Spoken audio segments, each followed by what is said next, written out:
¿Cómo están?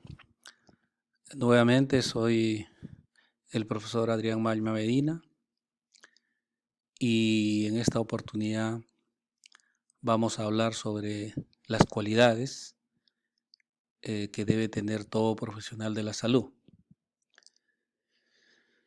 Es importante que el profesional de la salud reúna ciertas cualidades, ¿no?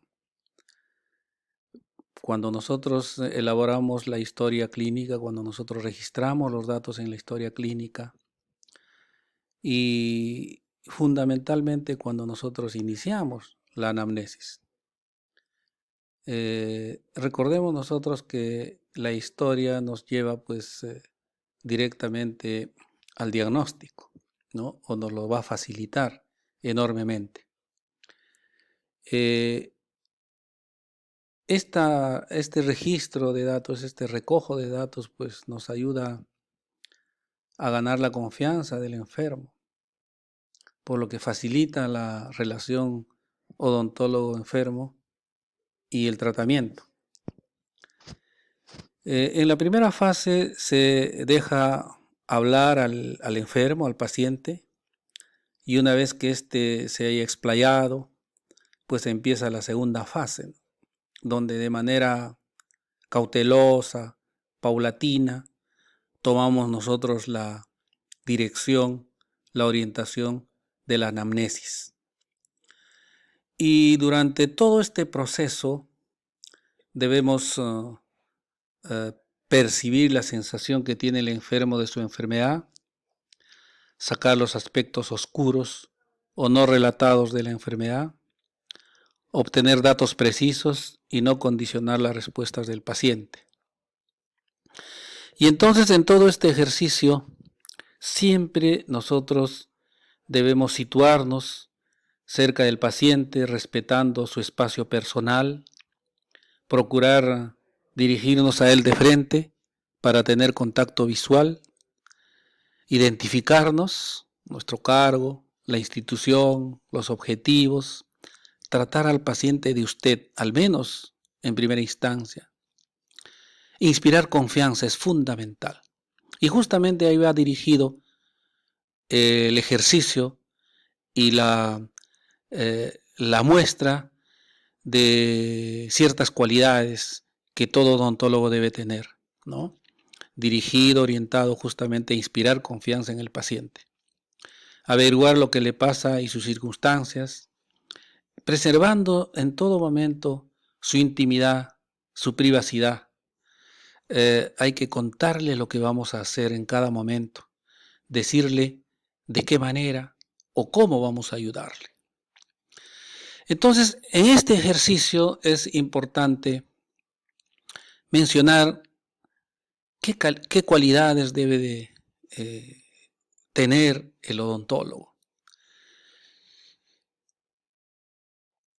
Las cualidades de todo profesional odontólogo pues la podemos mencionar o la podemos enumerar en una relación como vocación de servicio, solidaridad, disposición para brindar el apoyo a los pacientes, ¿no? De forma continua, tener paciencia, empatía, buena comunicación, humildad, inquietud por aprender, por saber más, respeto al paciente como persona y ser flexibles, ¿no? Una relación. Pero sin embargo vamos a comentar algunas cualidades que lógicamente engloban también a otras. Fundamentalmente empezaremos con el respeto. Pues el respeto como cualidad de todo odontólogo consiste en la aceptación positiva e incondicional del enfermo, evitando todo tipo de juicio, ¿no? Es entender al paciente como persona. Lo opuesto al respeto es pues ignorar al paciente, no explicar las cosas, no tenerle en consideración, ¿no? O ignorar, por ejemplo, algo que le incomode o algo doloroso que nos refiera. Entonces, el respeto es una cualidad importantísima Nosotros no debemos ignorar a nuestro paciente. Una segunda cualidad que debe tener todo odontólogo es la sinceridad, ¿no? Ser sincero es ser uno mismo, ¿no? Sin máscaras, ¿no? Sin necesidad de esconderse detrás de una máscara. Es preciso demostrar al paciente nuestro interés, ¿no? A él como persona. Demostrar que también nosotros somos personas, que también tenemos problemas, que tenemos enfermedades. Todo ello mediante una relación de calidez. No se trata de comunicar mis problemas, ¿no? O nuestros problemas, que por cierto pueden ser probablemente muy parecidos, ¿no? Y hasta de repente mucho más graves, ¿no? Pero se trata, ¿no? De ser abiertos, ¿no? De ser sinceros, de mostrarse como tales, ¿no? Sin máscaras, sin caretas. Entonces es importante porque esto va a ir inspirando confianza a nuestro paciente. Entonces, en primer lugar, el respeto.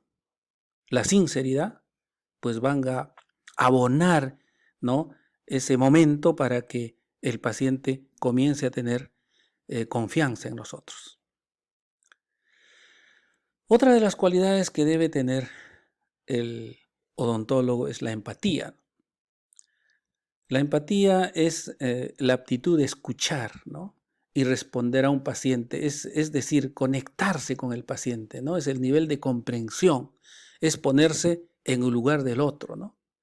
En el lugar del enfermo y ver cómo actuaríamos nosotros, ¿no? Se trata de oír, de escuchar lo que nos cuenta el paciente, ¿no? Y detectar sus miedos, sus angustias, sus esperanzas, ¿no?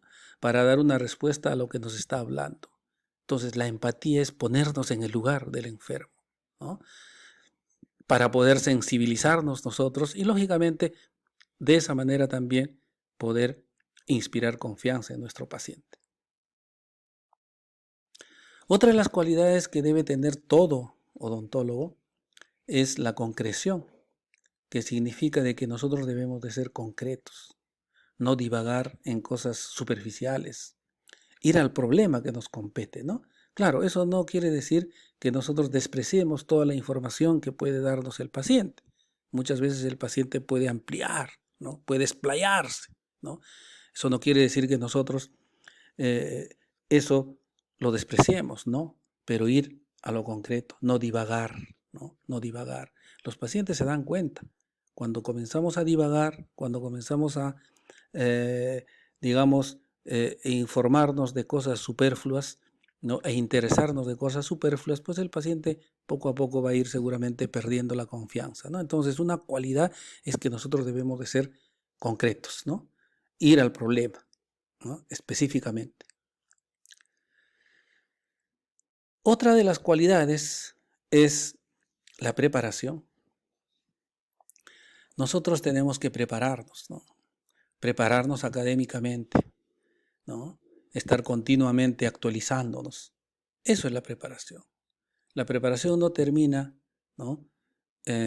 Obteniendo el título universitario, ¿no? Nuestra preparación tiene que ser continua a lo largo del tiempo y lógicamente nunca dejamos de prepararnos.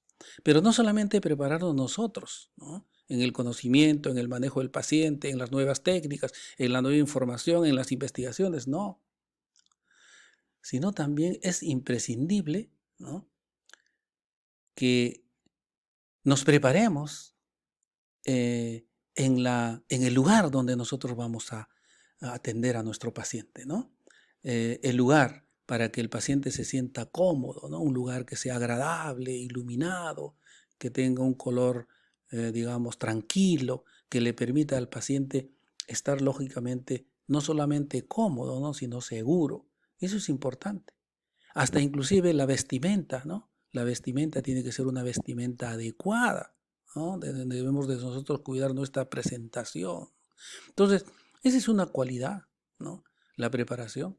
Y que nosotros tenemos continuamente que prepararnos, ¿no? Y lógicamente preparar también un ambiente adecuado, un ambiente propicio, un ambiente agradable, ¿no? Donde el paciente se sienta seguro, se sienta tranquilo y lógicamente eso coadyuve a que el paciente tenga más confianza en nosotros. Otra de las cualidades es que nosotros tengamos la capacidad para poder observar, para poder detectar, ¿no? Todos los elementos de la comunicación no verbal, ¿no? Movimientos de las extremidades, del cuerpo, gestos, ¿no? Postura, posición, actitud de brazos, ¿no? Gestos característicos o rituales, ¿no? Entonces, eso hay que valorarlo de manera continua, porque esa es la respuesta del paciente a nuestra actitud. O sea, los gestos que el paciente va a manifestar, los gestos que nosotros vamos a identificar, tengamos la seguridad que son una respuesta a nuestra actitud. Y es necesario, sobre todo al principio, estar muy atentos, ¿no? Muy atentos a esos gestos, ¿no? Y tratar de descifrar esos gestos y enlazarlo con lo que el paciente está pensando o nos quiere decir, ¿no?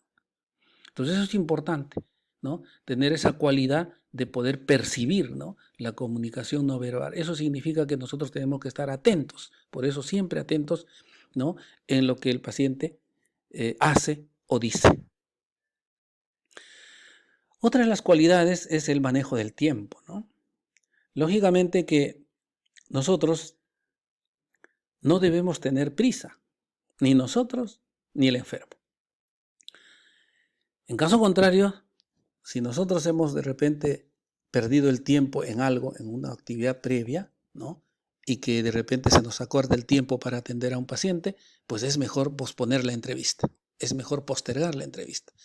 Ni el paciente ni nosotros tenemos que estar apurados, ¿no? Es necesario tener tiempo para aprender, tiempo para hablar, tiempo para escuchar, tiempo para comprender, ¿no? Entonces es una cualidad importantísima el manejo del tiempo.